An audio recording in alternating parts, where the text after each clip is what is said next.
नरं चैव नरोत्तमं देवीं सरस्वतीं व्यासं ततो जयमुदीरयेत्। अष्टप्रायेषु भद्रेषु नित्यं भागवत सेवया भगवती उत्तम श्लोके भक्तिर्भवति नष्टकी। कृष्णाय वासुदेवाय देवकी नंदनाय च नंदगोपकुमाराय गोविंदाय नमो नमः। ग्रंथराज श्रीमद् भागवतम दूसरा स्कंद अध्याय 3 श्लोक क्रमांक 20। बिले बतोरुक्रम विक्रमान्ये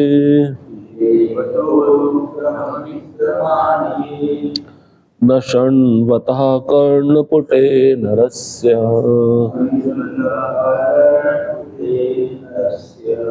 जीवा सती दार्दुरिकेव सूता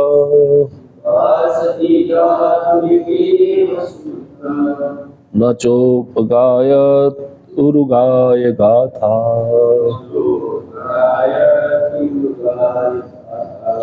बिले बतोरुक्रम विक्रमान्ये न शृण्वतः कर्णपुटे नरस्य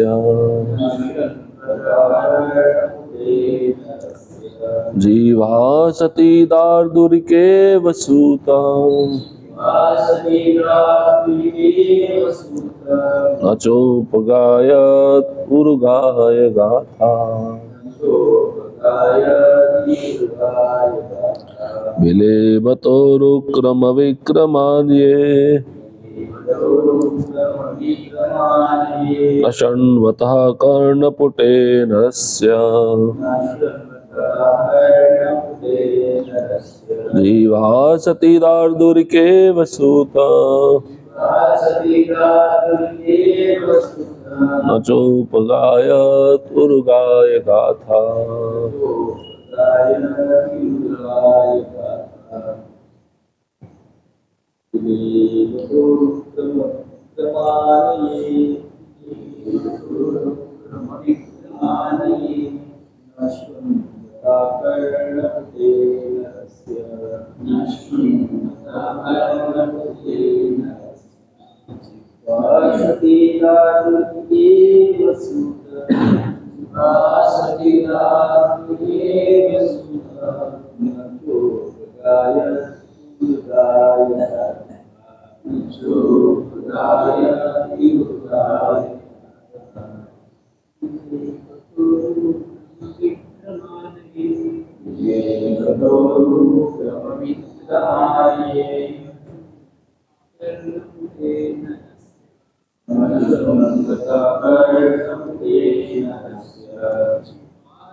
शब्दार्थ बिले सांपों के बिल, बत सदृश, उरुक्रमा अद्भुत कार्य करने वाले भगवान,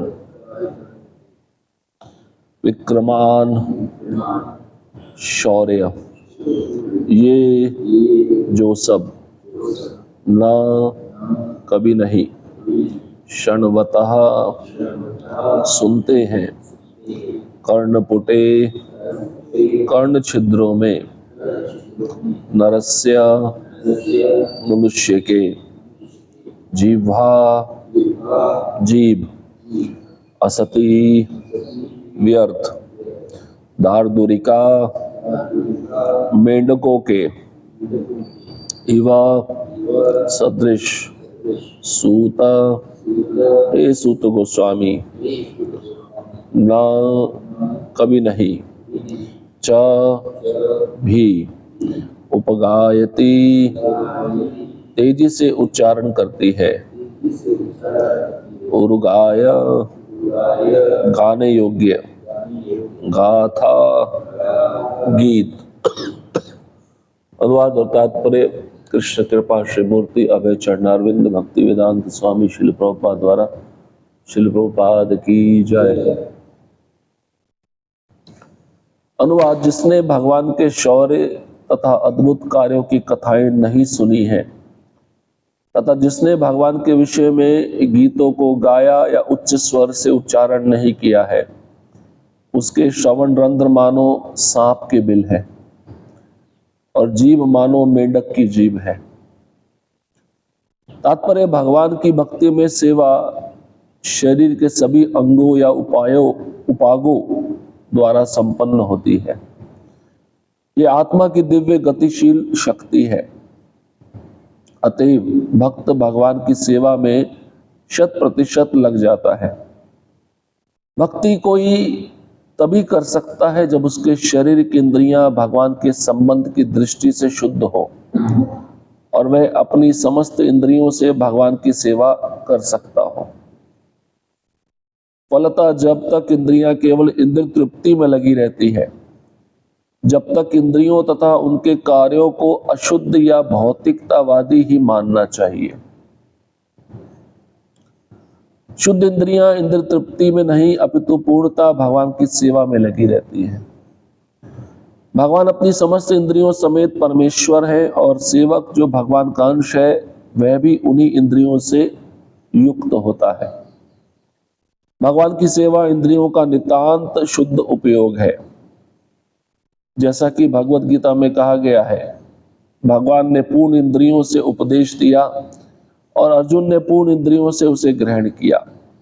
इस प्रकार यह गुरु तथा शिष्य के मध्य ज्ञेय तथा तार्किक ज्ञान का पूर्ण विनिमय हुआ। आध्यात्मिक ज्ञान कोई विद्युत आवेश नहीं है जो गुरु से शिष्य में प्रवेश करता है, जैसा कि कुछ कुप्रचार करने वाले मूर्खतावश दावा करते हैं। प्रत्येक वस्तु ज्ञान तथा तर्क से पूर्ण है और गुरु तथा शिष्य के मध्य विचारों का आदान प्रदान तभी संभव है जब उसे विनीत भाव तथा सच्चाई से ग्रहण किया जाए। चैतन्य चरितामृत में कहा गया है कि मनुष्य को चाहिए कि बुद्धि तथा पूर्ण चेतना से युक्त होकर भगवान चैतन्य की शिक्षा ग्रहण करे, जिससे वह महान ध्येय को तर्क द्वारा समझ सके। जीव की विभिन्न इंद्रियां अशुद्ध अवस्था में संसारी कार्यों में लगी रहती हैं। यदि उसके कान भगवत गीता या श्रीमद् भागवत का श्रवण करते हुए भगवान की सेवा में संलग्न नहीं रहते तो यह निश्चित है कि उसके कानों के छेद कूड़े करकट से भर जाएंगे। अतः भगवत गीता तथा श्रीमद् भागवत के संदेशों का प्रसार उच्च स्वर से विश्व भर में होना चाहिए। यह उस शुद्ध भक्त का कर्तव्य है जिसने सही स्रोत से उनके विषय में श्रवण किया है। बहुत से लोग दूसरों से कुछ बोलना चाहते हैं, लेकिन चूंकि उन्हें वैदिक ज्ञान के विषय में बोलने की शिक्षा नहीं दी गई रहती, अतः वे व्यर्थ की बातें करते हैं और लोग उन्हें बिना समझे सुनते रहते हैं। सांसारिक खबरों को फैलाने के एक नहीं सैकड़ों हजारों साधन हैं और संसार भर के लोग उन्हें ग्रहण भी करते रहते हैं। इसी तरह संसार भर के लोगों को भगवान की दिव्य कथाएं सुनने के लिए शिक्षा दी जानी चाहिए और भगवान के भक्तों को चाहिए कि उच्च स्वर से बोले जिससे लोग सुन सके। मेंढक उच्च स्वर से टर्राते हैं जिनके कारण वे सांपों को आमंत्रण देते हैं जो उन्हें खा जाते हैं। मनुष्य को विशेष रूप से वैदिक मंत्रों के उच्चारण के लिए जीभ प्रदान की गई है, मेंढकों के समान टर्राने के लिए नहीं। इस श्लोक में प्रयुक्त असती शब्द भी महत्वपूर्ण है। असती अर्थ है ऐसी स्त्री जो वेश्या बन गई है। वेश्या की कुछ प्रतिष्ठा नहीं होती जो किसी स्त्री की स्त्रियोचित गुणों के कारण होती है। इसी प्रकार जीव जो मनुष्य को वैदिक मंत्रों के उच्चारण के लिए दी गई है, वेश्या मानी जाएगी यदि उसे किसी सांसारिक प्रलाप के लिए प्रयुक्त किया जाए। ओम अज्ञानतिमिरन्धस्य ज्ञानाञ्जनशलाकया चक्षुरुन्मीलितं येन तस्मै श्रीगुरवे नमः। श्रीचैतन्यमनोभीष्टं स्थापितं येन भूतले स्वयं रूपः कदा मह्यं ददाति स्वपदान्तिकम्।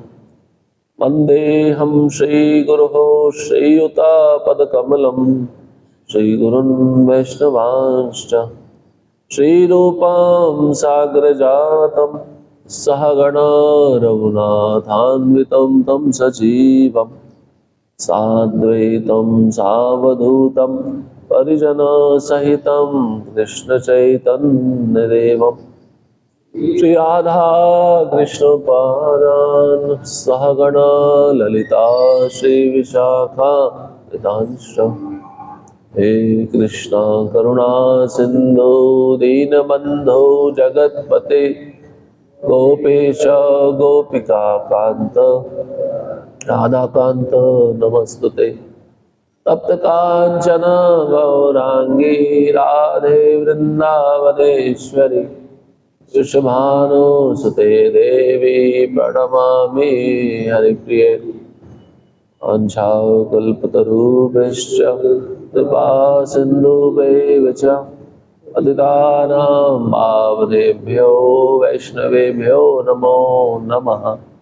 नमो महावदन्याय कृष्णप्रेमप्रदायते कृष्णाय कृष्णचैतन्य नामिने गौरत्विषे नमः। नमः ओं विष्णुपादाय कृष्णपृष्ठाय भूतले श्रीमते भक्तिवेदांत स्वामिनिति नामिने।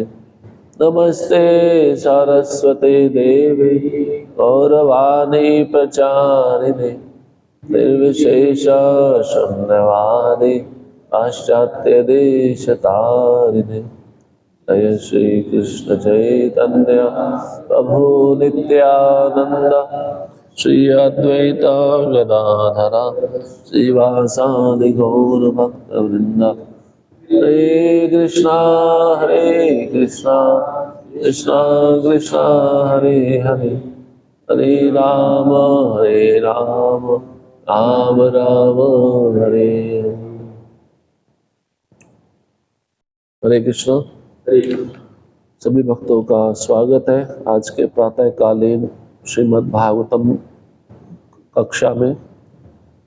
इस भागवतम के श्लोक पे कुछ बोलने से पहले आप सभी भक्तों की कृपा की याचना चाहता हूँ। मुझे अनुमति दीजिए इस भागवतम के श्लोक पे कुछ कह सकूं, विशेषता अपने शुद्धिकरण के लिए।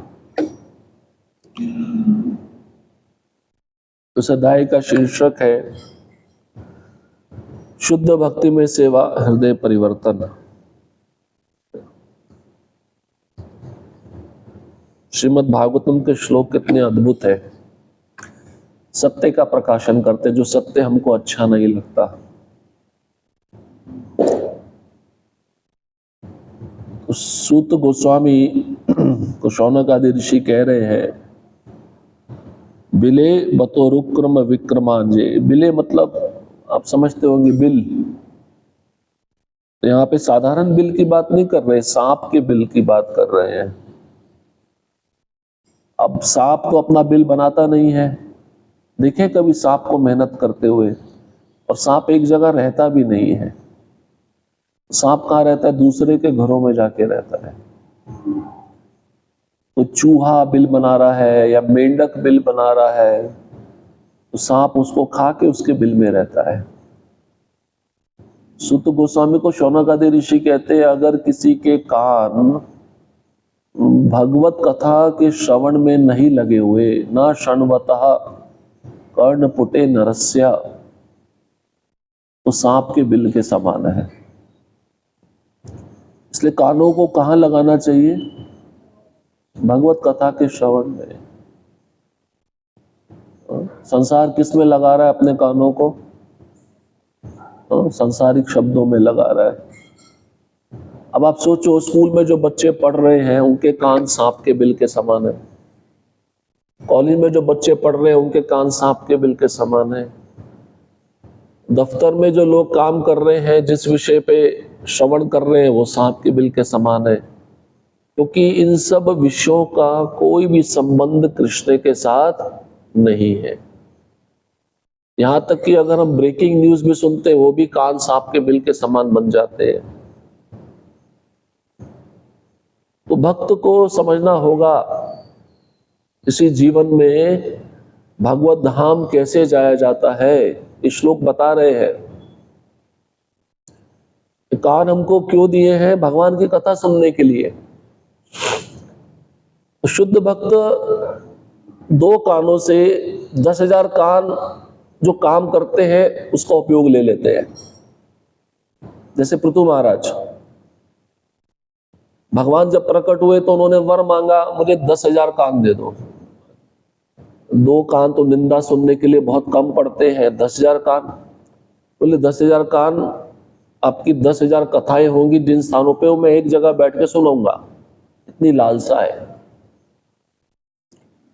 इसलिए रूप गोस्वामी भी एक प्रार्थना में श्लोक बोले हैं, जब कृष्णा ये 2 अक्षर मेरी जीवा पे आते तो एक जीव है, मुझे तृप्ति नहीं होती, मुझे हजारों जीव चाहिए। और ये जब नाम उच्चारण करके मेरे कान में जाते तो 2 कान मेरे को कम पड़ते हैं, मेरे को हजारों कान चाहिए। निशुद्ध भक्त का भाव होता है। लेकिन हम जैसे बद्ध जीवों का भाव क्या है? ये कान भी कम पड़ते हैं, क्योंकि इस्कॉन में सारा ब्रेकिंग न्यूज चलता रहता है। किस आश्रम में क्या हो रहा है, जीबीसी ने आज क्या किया। अगर ये भी हम सुन रहे हैं जो हमारी भक्ति का नाश करने वाली, ऐसे नहीं सुनना चाहिए। सांप का बिल है। वो अधिकार किसका है? मैनेजमेंट वाले लोगों का है, हमारा अधिकार तो है नहीं। आज इस इस्कॉन के मंदिर से ये भक्त आश्रम छोड़ के चला गया, ये ग्रस्त दूसरी स्त्री को भगा के ले गया, ये सब जब हम सुनेंगे एक सांप के बिल के समान है, नहीं सुनना चाहिए। और प्रभुपाद जी तात्पर्य में बोले हैं, असती शब्द आया इस श्लोक में। असती मतलब वेश्या। वेश्या समझते हैं ना, जिसका कोई आदर नहीं करता, कोई सम्मान नहीं करता। इंद्रियों के स्वामी कौन है? उनका क्या नाम है? ऋषिकेश, है ना। तो इंद्रियों को किसकी सेवा में लगाना चाहिए? भगवान की। इंद्रियों, अब वो भगवान की सेवा में नहीं लगी हुई है, वो वेश्या है। इंद्रियां असती बोला गया है। अब हम खुद ही तुले हुए अपनी इंद्रियों को वेश्या बनाने में, क्या इसमें हमारा भला होगा या फायदा होगा या नुकसान होगा, समझ लेना चाहिए। अब मान लीजिए कोई भक्त है जिसको गाने की बहुत इच्छा है और स्वयं से वो बोले अथॉरिटी को मैं गाना चाहता हूं, वो ठीक नहीं है। अथॉरिटी जब उसको गाने के लिए बोले, एक परंपरा, एक सदाचार, एक शिष्टाचार होता है। लेकिन स्वयं से जाके बोलना मैं गाना चाहता हूं, इसका मतलब क्या है? इंद्रिय तृप्ति है। वो दिखाना चाहता है कि मैं कितना अच्छा गा सकता हूं। गाया तो बिना माइक के भी गाया जा सकता है। कई भक्त मैंने देखा उनको चैन नहीं पड़ता, माइक तो चाहिए चाहिए। जैसे हमारी आवाज गंधर्व लोक तक जाएगी, गंधर्व नाचेंगे हमारी आवाज सुन के, बहुत अच्छी आवाज है हमारी। और गाने का भी एक शिष्टाचार होता है, कैसे गाना है, वरिष्ठ कैसे गाते, पहले उसको देखना चाहिए, सीखना चाहिए। लेकिन ये जो इंद्र तृप्ति की लालसा है ना, बहुत सूक्ष्म है अंदर। मैं खाली गाने का उदाहरण दे रहा हूं, और बहुत सारे उदाहरण हैं। माताएं कुकिंग करती हैं किचन में, कुकिंग करने से पहले मन में आता है कि आज ये आइटम बनाएंगे और लेके जाएंगे घर। दूसरे मंदिरों का बात कर रहा हूं, यहाँ के मंदिर का बात नहीं कर रहा हूं। भविष्य में यहाँ पे भी ऐसा होगा। तो भगवान को भोग लगने से पहले ही मन में इच्छा कर ली, घर में लेके जाएंगे, तो ये तो इंद्र तृप्ति हो गई। भगवान उसको ग्रहण नहीं करते, फिर भगवान देखते भी नहीं है। कभी कभार भक्त कुछ स्वीट बनाते हैं, वो जब आप चख के देखो, शायद मन में ये भी भाव हो सकता है, तो शायद मेरा ग्लोरिफिकेशन हो, मेरा गुणगान हो, मैंने अच्छा बनाया है। ये भाव नहीं होना चाहिए। भाव ये होना चाहिए, आप वरिष्ठ को बोल दो चखने के लिए, भाव ये होना चाहिए कि उसमें कुछ कमी तो नहीं रह गई, ये बताइए मुझे। अगर आपकी स्तुति सुनने की इच्छा है, इंद्र तृप्ति है। सत्य बताया जा रहा है, सत्य को स्वीकार करना चाहिए। दो चीजें बता रहे, दो इंद्रियां, कान और जीवा। अब कान तो सांप के बिल के समान हो गए अगर उन कानों में कथा नहीं जा रही है। अब कथा नहीं जाएगी तो कुछ और चीज जाएगा। प्रभुपाद जी लिख रहे हैं, कूड़ा करकट करकट जाएगा। और दूसरा है जीवा। अगर जीवा भगवान का गुणगान नहीं करे, मैंने प्रभुपाद जी के तात्पर्य बहुत सुंदर एक दो लाइनें पढ़ी। प्रभुपाद जी सरल एक उपाय बताते हैं मन को वश में करने का।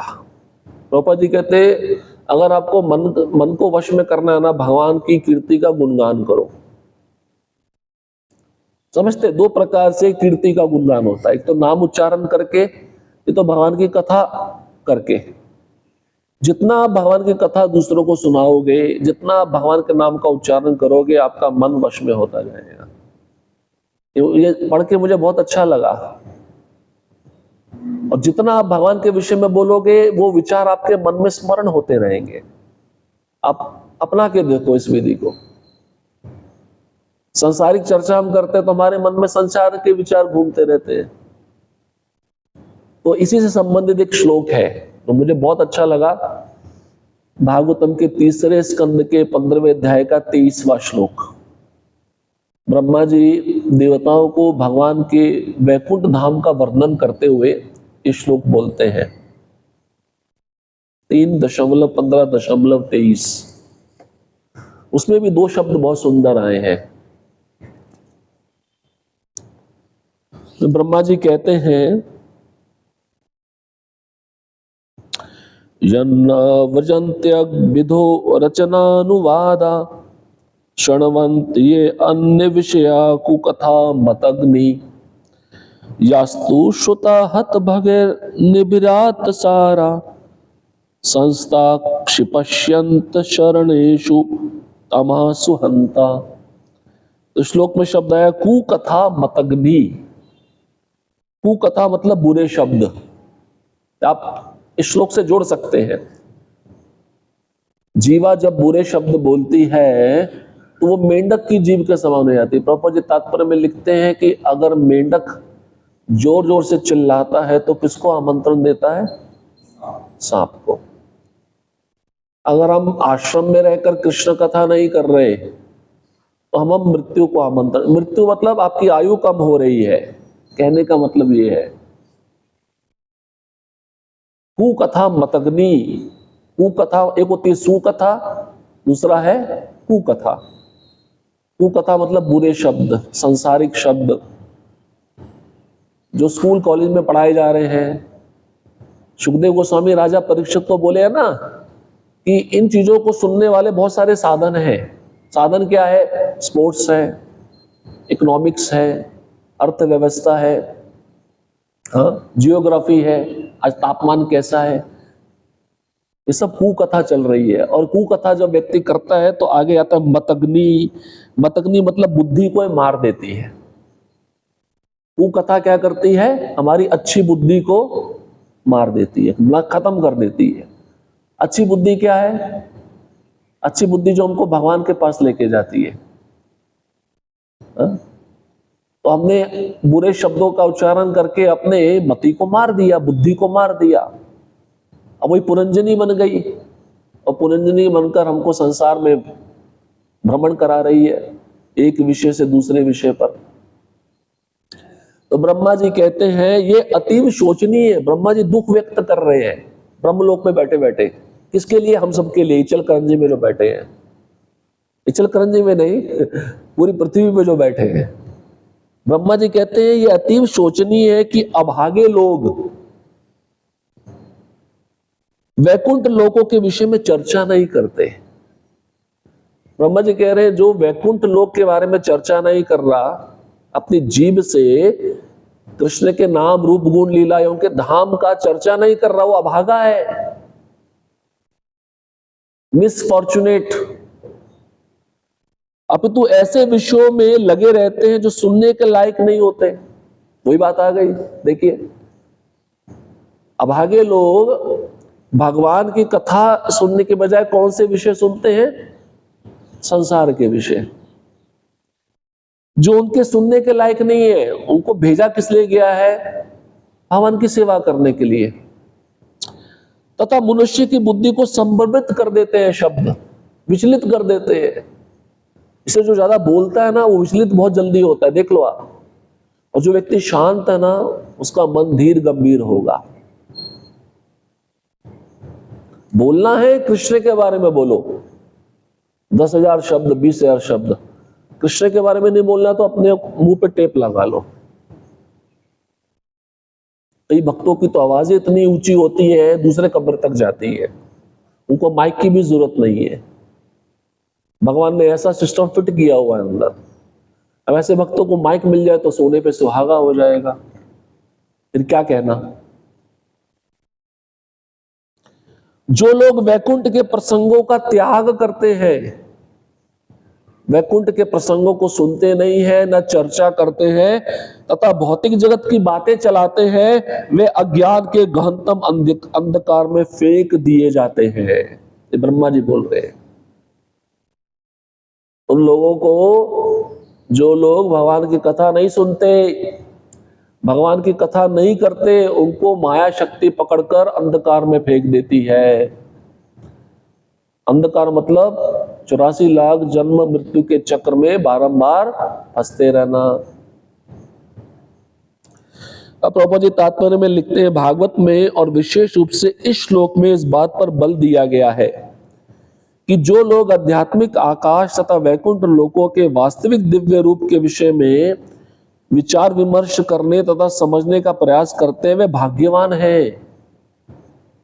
जो भगवान के नाम रूप गुण लीला की चर्चा कर रहे हैं आपस में बैठकर, बहुत भाग्यशाली है। ऐसे जीव बड़े दुर्लभ हैं।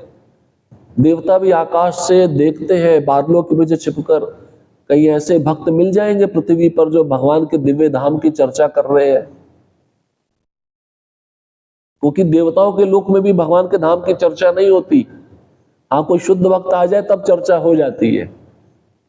नारद मुनि पहुंच गए स्वर्ग लोक में तो देवता बैठ जाते हैं सुनने के लिए, नहीं तो देवताओं कभी भी भगवान की कथा की चर्चा नहीं करते हैं। समझ लीजिए इस बात को।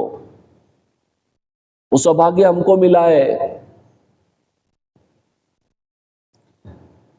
किंतु लोग आध्यात्मिक धाम तथा भगवान के दिव्य कार्यकलापों को समझने का प्रयास करने के बजाय राजनीति, अभी आप जानते होंगे कॉकरोच जनता पार्टी आंदोलन चल रहा है बहुत बड़ा, सब उसमें शामिल हो रहे हैं, सब कान के सांप के बिल है। और पापा जी कहते हैं अगर आपको जानना है कोई व्यक्ति पंडित है या मूर्ख है तो उसको माइक दे दो, वो बोलना शुरू करेगा, आपको पता चल जाएगा कि ये मूर्ख है या बुद्धिमान है। जिन लोगों को वैदिक शिक्षा के बारे में कुछ पता नहीं, ऐसे लोगों के मुख से हमें कभी भी सुनना नहीं चाहिए। अब देखो उनके हाथ में माइक है, वो क्या क्या बोले जा रहे हैं, क्या क्या बोले जा रहे हैं, और लोग सुन रहे हैं मूर्खों की तरह। तो पहला राजनीति और दूसरा आर्थिक विकास, इकोनॉमिक डेवलपमेंट। कैसे भारत की जीडीपी बढ़ेगी, कैसे भारत के पास और पैसा आएगा, ऐसी चर्चा में लोग लगते हैं जिनका मन वैकुंठ की चर्चा में नहीं लग रहा है। जब सुखदेव गोस्वामी कथा सुनाने के लिए जा ही रहे थे तो आपने सुना होगा भागवतम के प्रथम स्कंद में ब्रह्मांड से सारे ऋषि मुनि आ गए। अपने शिष्यों को लेकर, कितना गंभीर विषय होगा। अपने आश्रमों में ताला लगा के आ गए, कथा सुननी जरूरी है। बोले सब काम धंधे छोड़ दो, ये ज्यादा इंपॉर्टेंट है, ये दोबारा कथा नहीं मिलेगी।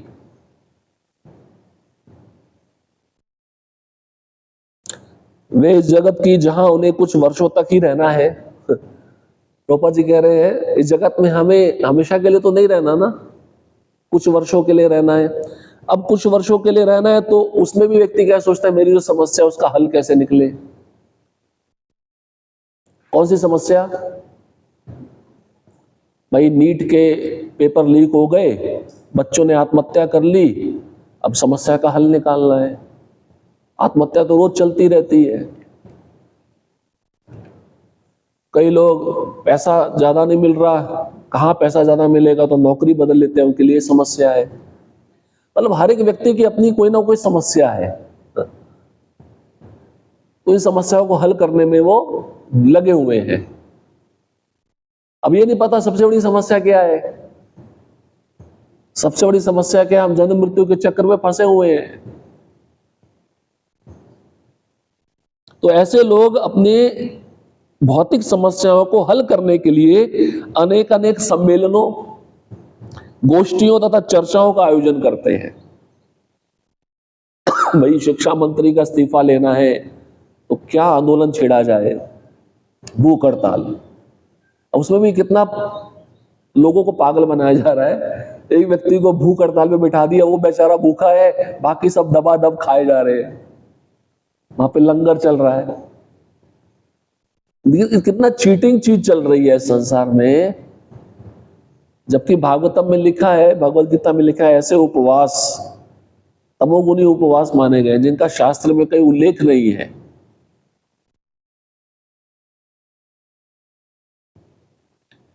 यदि वह तनिक भी भाग्यशाली हुए तो वह भगवत धाम वापस जाने में रुचि दिखाते हैं।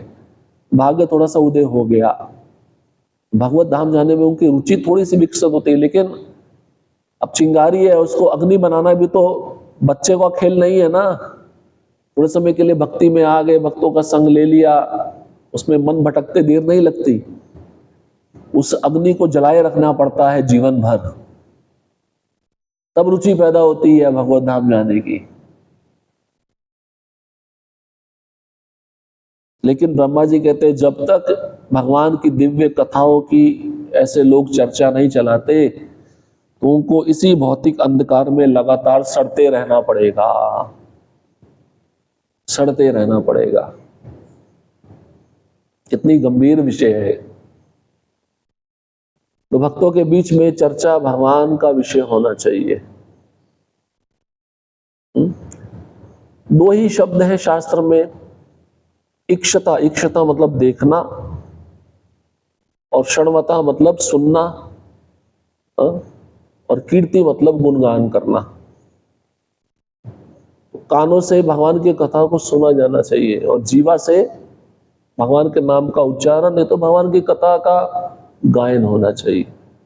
चैतन्य चरितामृत में महाप्रभु बोले ना, जीवे रे लालसा ये इति उति धाये, शिष्णोदर परायण कृष्ण नहीं पाए।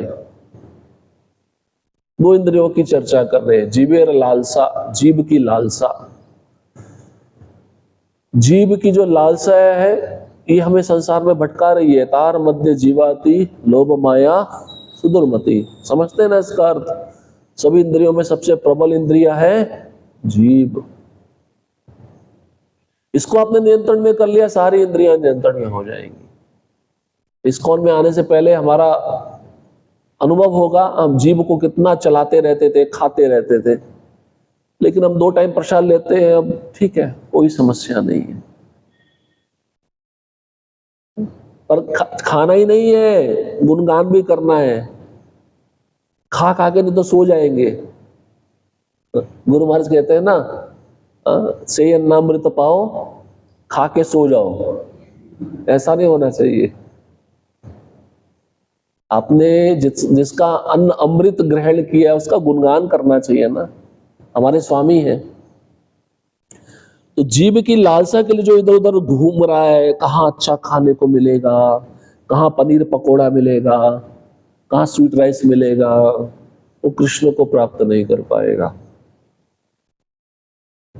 अब वो खा के वो अपनी जिनेंद्रियों को बहुत संतुष्ट कर लेगा, शक्तिशाली बना लेगा भोग करने के लिए। इसलिए भक्त देखिए, षड गोस्वामी जो थे ज्यादा नहीं खाते थे, मधुकरी एक ही टाइम खाते थे, वो भी रूखा सूखा। आजकल तो इस्कॉन में एकादशी का प्रसाद भी फीस्ट प्रसाद बनता है। अब कैसा बोला गया, एकादशी के दिन उपवास करना चाहिए, थोड़ा कष्ट देना चाहिए, खाना नहीं चाहिए। मंदिर वाले बहुत अच्छा अच्छा प्रसाद बनाते हैं, अलग अलग वैरायटी होता है, नहीं होना चाहिए सब। ये हम भोग विलास को और बढ़ा रहे हैं। जितना हम सरल आहार लेंगे, हमारी इंद्रियां सात्विक रहेंगी, हमारे विचार सात्विक रहेंगे। जहां हमने खान पान में भोग विलास बढ़ा दिया, रजोगुण बढ़ा दिया, हमारे विचार रजोगुणी हो जाएंगे। इसलिए दो इंद्रियां महत्वपूर्ण है, कान और जीवा। बारिश का समय है, अभी मेंढक की आवाज शुरू होने वाली है। वैसे मनुष्यों की आवाज का कोई सीजन नहीं होता, उनकी आवाज हमेशा चलती रहती है ना। तो मृत्यु किसी भी समय आ जाती है, वो देखती है हाँ अभी व्यक्ति व्यर्थ अपनी जीवा को संसार के भौतिक विषयों में लगा रहा है, तो समय आ गया इसको ले जाने का। इसलिए भक्ति में आए हैं तो हमें गंभीर भी होना है, सतर्क भी होना है कि भाई माया के वशीभूत ना हो जाएं। कई बातें बहुत सारे भक्तों को पता नहीं होती। इंद्रियां है, देखिए प्रभुपाद जी तात्पर्य में बहुत सुंदर एक शब्द लिखे हैं। प्रभुपाद जी कहते हैं कि जब तक इंद्रियां केवल इंद्र तृप्ति में लगी रहती हैं, तब तक इंद्रियों तथा उनके कार्यों को अशुद्ध या भौतिकतावादी ही मानना चाहिए। भक्ति में भी आके हमारी इंद्रियां ना अशुद्ध है, क्योंकि हम जो भी सेवा कर रहे हैं वो भगवान की प्रसन्नता के लिए नहीं कर रहे। किसकी खुशी के लिए कर रहे हैं? अपने मनोरंजन के लिए कर रहे हैं। भाई जो मुझे अच्छा लगता है वो बनाना चाहिए। गीत भी हम अपनी इच्छा से गाते हैं, जो हमको अच्छे लगते हैं। राधा कृष्ण प्राण मोर युगल किशोर, हमारी अवस्था तो नहीं है, मेरी अवस्था तो ये नहीं है, आपकी अवस्था हो सकती है। मेरी अवस्था तो ये है, भक्तिविनोद ठाकुर जो गीत गाए हैं ना, गोपीनाथ मम निवेदन सुनो, मैं काम वासना में लिप्त हूं। बहुत सारे गीत लिखे हैं भक्तिविनोद ठाकुर। जो हमारी स्थिति है उस स्थिति के अनुसार हमें गीत गाने चाहिए। हम अपनी स्थिति से और ज्यादा बढ़ के वो गीत गाते हैं, ये इंद्र तृप्ति है। तो लालसामयी प्रार्थना है। जब कोई सिद्ध शरीर प्राप्त कर लेता है तब वो ऐसी प्रार्थना गा सकता है। नरोत्तम दास ठाकुर की, मुझे मंजरी बनना है, आपको पान खिलाना है, आपको चावल डुलाना है। अभी हमारी सिद्ध देव तो छोड़ो, साधना देव भी बनी नहीं है, ठीक से जब भी नहीं कर पाते। हर एक का अपना अपना भाव होता है, इसलिए भावों को डिस्टर्ब भी नहीं करना चाहिए, है ना। बोलते हैं भावग्राही जनार्दन, भगवान भावग्राही है। कितनी आसानी से हम बोल देते हैं, वो भाव हमारे अंदर है क्या? अब ये भी है कि कौन सा गीत कौन से समय गाना चाहिए, वो भी बताया गया है। अब वो गीत हम उस समय पे नहीं गा रहे, ये भी इंद्र तृप्ति है, क्योंकि मुझे गाना है। सरल शब्दों में, सीधे शब्दों में भगवान को प्रसन्न करने के लिए गाना चाहिए। ये मुख टेढ़े मेढ़े बनाना, राग रागनी आलापना, ये भगवान को पसंद नहीं है। नहीं, ये करके क्या दिखाना चाहते हो? तुम्हें लग रहा है भगवान सुन रहे हैं? भगवान अपने कान ऐसे बंद कर लेते हैं। कौन सा मूर्ख मेरे सामने आ गया गाने के लिए? बहुत सारी बातें जो सीखनी पड़ेंगी। भगवत धाम जाना ये बच्चों का खेल नहीं है। तुम भगवत धाम जाने का सोच रहे हो, तुमको बिठा देंगे विमान में, तो हम सोच रहे हो मैं शुद्ध हो गया, लेकिन जब तक उधर पहुंचोगे नहीं तब तक विमान में बैठ के भी परीक्षा ही होगी। वैकुंठ के पार्षद छोड़ने वाले नहीं है, तुमको अप्सराओं के पास में से लेके जाएंगे। तुम्हारा जहां कमजोरी है तुमको पकड़ लेंगे। अप्सराओं को तुमने देखा तुम्हारे, और वो उनके पास तो डिटेक्टिंग मशीन होती है, वो मन में क्या चल रहा है वो भी पहचान लेंगे। इसका मन यहीं पे रम रहा है, इसको यहीं पे छोड़ देते हैं, पहले अपनी इच्छा पूरी कर ले, बाद में हम जब तुम शुद्ध हो जाओगे तब लेके जाएंगे। ऊपर वाले लोगों का पूरा भ्रमण कराते हुए लेके जाते हैं, वो ऐसे नहीं लेके जाते डायरेक्ट फ्लाइट मिल जाएगा आपको। वो फ्लाइट पहले स्वर्गलोक में रुकता है अप्सराओं के पास में, फिर ऊपर वाले लोकों में रुकता है, तुम्हारा सब टेस्टिंग किया जाएगा। इसलिए यहीं पे सब छोड़ दो, छोड़ दो यहीं पे, यही हमारे लिए भलाई है। ये तो सड़ना पड़ेगा इस जगत में, और सड़ी तो रहे हैं। लोग कहते हैं सड़ने में क्या बुराई है, सड़ी रहे, सड़ते रहेंगे और क्या है। भक्तों का भी है, मुझे 4-5 जन्म लग जाएंगे, आराम से जाएंगे, और फ्लाइट में बहुत भीड़ है, ये भी चेतना बहुत अच्छी है। क्योंकि अभी मन प्रिपेयर नहीं किया ना इसी जन्म में जाने के लिए, मन तैयार ही नहीं है जाने के लिए। मन अभी भोग चाहता है, संसार के विषय चाहता है। इसलिए अपनी इंद्रियों को भगवान की सेवा में लगाना पड़ेगा शुद्ध भाव से। चाहे खाना हो, चाहे बोलना हो, चाहे सुनना हो, ये सब भगवान की प्रसन्नता के लिए होना चाहिए।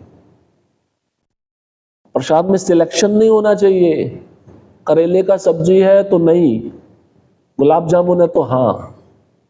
अब गुलाब जामुन डायबिटीज वाले के लिए क्या है, जहर है, करेला उसके लिए अमृत है। अब उसमें भी सिलेक्शन करना, ये भी इंद्र तृप्ति है। इसलिए जो आ रहा है प्रेम से स्वीकार करो।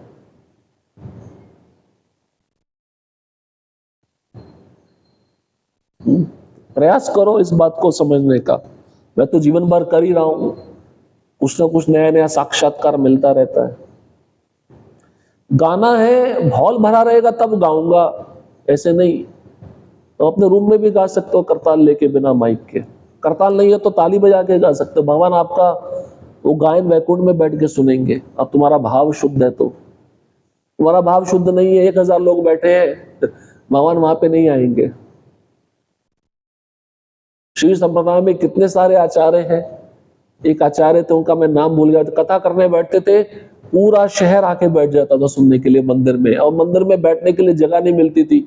भगवान भी उत्सुक होते थे सुनने के लिए, भगवान अपना अनंत शेष को छोड़ के ऑल्टर के पीछे आके खड़े हो जाते थे, उनको बैठने की जगह नहीं मिलती थी। तो एक बार पुजारी को भगवान ने बोला तो मुझे भी बैठने का जगह दो। पुजारी बोला तुम्हारा जगह ये नहीं है, तुम अंदर जाके सो जाओ, कथा तुम्हारे लिए नहीं, हमारे लिए है। भगवान भी अपनी कथा सुनते हैं, सोचिए, शुद्ध भक्त के मुख से। कथा इतनी दिव्य है, कथा को गंभीरता पूर्वक सुनना, उसको जीवन में उतारना, यही भक्ति है। कीर्तन में डांस करना भक्ति नहीं है, ठुमके लगाना भक्ति नहीं है, जप करना ये भक्ति है। जप और कथा में परीक्षा होती है, निद्रा देवी बहुत आनंद देती है। कीर्तन में निद्रा देवी नहीं आएगी क्योंकि तुम्हारा शरीर मटक रहा है। परीक्षा तो जप में होने, प्रभुपाद भी बोले जप पे तुम्हारा निर्भर करता है तुम कितना प्रगति किए हो। इसलिए समझो इस बात को, बड़ा गंभीर विषय है। अभी 2 इंद्रियों की बात हुई है, अगले श्लोक में और 2 इंद्रियों की बात होगी। तुम अपने सिर को कितने भी अच्छी रेशमी पगड़ी से सजा लो, वो सिर भगवान के सामने झुकता है तो मरा हुआ सिर है, वो कल के श्लोक में आएगा। प्रोसेस बहुत अच्छा है, लेकिन गंभीरता से होना चाहिए। हरे कृष्णा कृष्णा कृष्णा हरे हरे, हरे राम राम राम हरे हरे। किसी का कोई प्रश्न?